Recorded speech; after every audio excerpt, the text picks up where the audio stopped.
தற்போது இந்த விவகாரம் தொடர்பாக சட்டப்பேரவையில் கரூர் விவகாரம் தொடர்பாக காரசார விவாதம் நடைபெற்று வரும் நிலையில் அது குறித்து தொடர்ந்து பேசுவதற்காக நம்மிடையே செய்தி அறையிலிருந்து இணைக்கிறார் நெறியாளர் அபிநயா. அபிநயா, இனி உங்களிடம். நன்றி சிவரஞ்சனி. கரூர் துயர சம்பவத்திற்கு பிறகாக அந்த நிகழ்ந்ததிலிருந்து பல்வேறு அது சார்ந்த கருத்துக்கள், சந்தேகங்கள் எழுப்பப்பட்டு வருகின்றன.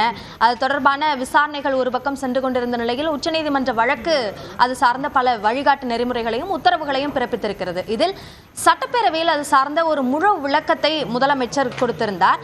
அந்த விளக்கம் தொடர்பாகவும் அதே போன்று அந்த நிகழ்வு தொடர்பாகவும் எதிர்க்கட்சித் தலைவர் எடப்பாடி பழனிசாமி பல்வேறு கேள்விகளை எழுப்பி வருகிறார். அதற்கான பதில்களை அவ்வப்போது முதலமைச்சர் தெரிவித்து வருகிறார். அதே போன்று தொடர்புடைய அமைச்சர்களும் பதில்களை கூறி வருகிறார்கள். இதில் முக்கியமாக அதிகாரிகள் இது சார்ந்த விளக்கத்தை கொடுத்தது ஏன் என்றும் ஒரு நபர் ஆணையத்தினுடைய செயல்பாடு சார்ந்த பல்வேறு கேள்விகளையும் எதிர்க்கட்சியினர் எழுப்பி வருகிறார்கள். அதற்கான பதில்களையும் அரசு தரப்பில் சட்டப்பேரவையில் வழங்கப்பட்டு வருகிறது. பொதுவாக இந்த சட்டப்பேரவையில் அளிக்கக்கூடிய விளக்கம் என்பது அதிகாரப்பூர்வமானதும் முக்கியத்துவம் வாய்ந்ததுமாக பார்க்கப்படும். அந்த வகையில் இந்த விளக்கம் ஒவ்வொன்றும் முக்கியமானதாக பார்க்கப்படுகிறது. இது குறித்து தொடர்ந்து நம்முடைய செய்தியாளர் சுபாஷிடம் நாம் பேசலாம். சுபாஷ், அதிகாரிகள் விளக்கம் அளித்தது ஏன் என்பதற்கான ஒரு விளக்கமும் கொடுக்கப்பட்டு வருகிறது. அதே போன்று இந்த கரூர் விவகாரம் தொடர்பாக முக்கியமாக எழுப்பப்பட்ட கேள்விகளுக்கான முக்கிய விளக்கமாக நாம் எதையெல்லாம் பார்க்கலாம் இதுவரை கொடுக்கப்பட்டது?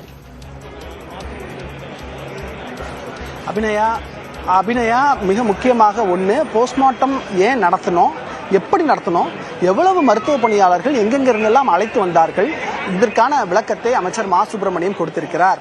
அடுத்ததாக ஏவா வேலு பேசும்பொழுது என்ன சொல்கிறார் என்றால், அதாவது எதிர்க்கட்சி தலைவர் சுற்றுப்பயணம் செல்லும் பொழுது அவரை சந்திக்க வந்தது அவரது கட்சி தொண்டர்கள், விஜயை பார்க்க சென்றது ரசிகர்களாகவும் வந்திருக்கிறார்கள், பொதுமக்களாகவும் வந்திருக்கிறாங்க, அவரை ரசிகராக பார்க்க வந்திருக்கிறாங்க. நீங்க வெளியே ஏறி கையசைச்சு செய்தது போல இவரும் செய்திருந்தால் அது போல கூட்ட நெரிசல் நடந்திருக்காது என்பதை சொல்லியிருக்கிறார். மிக முக்கியமாக அடுத்த கட்டத்தை நோக்கி இந்த விசாரணையானது உச்சநீதிமன்றத்தில் இருக்கக்கூடிய நிலையில கரூர் விவகாரம் சட்டப்பேரவையில் புயலை கிளப்பி இருக்கிறது என்றே சொல்லலாம். முதலமைச்சர் மிக முக்கியமாக இதில் நாங்கள் அரசியல் செய்யலை, என்ன நடந்திருக்கிறது என்பதை விளக்கம் கொடுத்திருக்கிறோம் என்பதை அவர் மீண்டும் ஆணித்தரமாக சொல்லியிருக்கிறார். அதே போல அரசு அதிகாரிகள் ஏன் ஒரு நபர் ஆணையம் அமைக்கும் பொழுதும் காவல்துறை விசாரணை நடக்கும் பொழுதும் எதுக்கு அவங்க செய்தியாளர்களை சந்தித்து விளக்கம் கொடுத்தார்கள் என்ற ஒரு கேள்வியை முன்வைக்கிறார். அதற்கு முதலமைச்சரே பதில் கொடுத்திருக்கிறார்.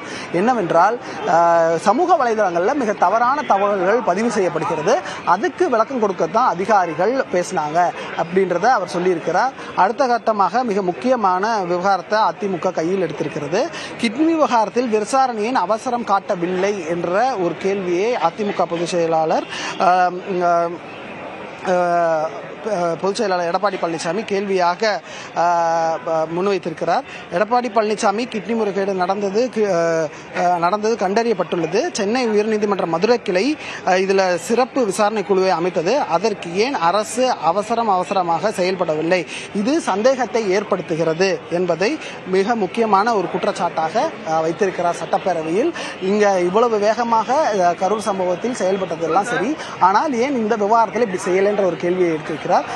நம்ம கோ பேக் டு தி இதில் பார்த்தோம்னா, அந்த அதிகாரிகளுக்கான விளக்கம், அதிகாரிகள் அரசியல் ரீதியாக பேசல, அரசு ரீதியாக அவங்க என்ன நடவடிக்கை எடுத்திருக்கிறோம், என்ன ஃபேக்சுவலா இருந்தது அப்படின்றத சொல்றதுக்கு தான் செய்தியாளர்களை சந்தித்து விளக்கம் கொடுத்தார்கள். இது எந்த விதத்திலும் தவறில்லை. ஏன்னா இதுக்கு முன்பாகவே அரசு அதிகாரிகள் மருத்துவமனை சார்ந்த கொரோனா காலகட்டங்களாக இருந்தாலும் சரி, முன்னாள் முதலமைச்சராக இருந்த ஜெயலலிதா எம்ஜிஆர் ஆகியோர்கள் மருத்துவமனையில் இருந்த போதும் சரி, அவர்கள் இப்படியெல்லாம் விளக்கம் கொடுத்தது என்பது சகஜமான ஒரு விஷயம்தான்.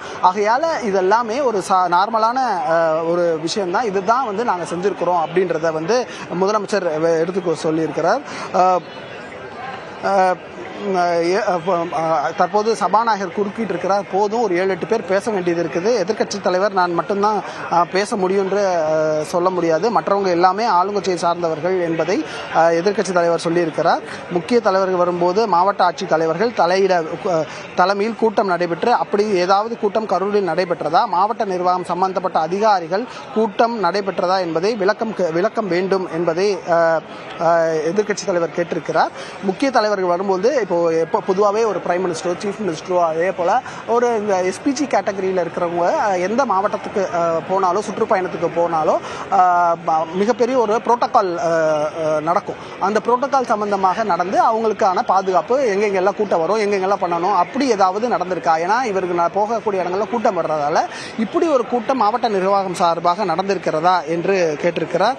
அதிமுக ஆட்சியில் பல்லாயிரம் சட்டப்பேரவையில் இந்த கரூர் தொடர்பாக அளிக்கப்படும் அந்த விளக்கம், அதே போன்று எதிர்க்கட்சிகள் எழுப்பக்கூடிய கேள்விகள், எதிர்க்கட்சிகளுக்கு சபாநாயகர் எழுப்பும் கேள்விகள் என்று 3 விதமான விளக்கங்களாக இது சென்று கொண்டிருப்பதை பார்க்க முடிகிறது. இதில் குறிப்பாக அதிகாரிகள் விளக்கம் அளித்தது ஏன் என்ற அந்த கேள்விக்கான பதிலாக முதலமைச்சர் தெரிவித்திருப்பது, அதிகாரிகள் தெரிவித்த அந்த விளக்கங்கள் எல்லாமுமே அலுவல் ரீதியான விளக்கங்கள், அரசியல் ரீதியானது அல்ல என்பதை அவர் தெளிவுபடுத்தி இருக்கிறார் என்றே நாம் பார்க்க வேண்டும். அதிகாரிகள் ஏன் விளக்கம் அளிக்க வேண்டும் என்ற இந்த கேள்வியை எதிர்க்கட்சிகள் தீவிரமாக எழுப்பி வந்தார்கள். இந்த நிலையில்தான் தற்பொழுது முதலமைச்சர் இதற்கான முக்கியமான விளக்கத்தை கொடுத்திருக்கிறார். அதே போன்று நாடாளுமன்ற குழு, எம்பிக்கள் குழு வந்தது ஏன் என்ற அந்த கேள்வியை அப்பாவு எழுப்பியிருக்கிறார். இது போன்ற காரசார விவாதமாக கரூர் சம்பவம் குறித்த அந்த விவாதங்கள் சென்று கொண்டிருக்கின்றன.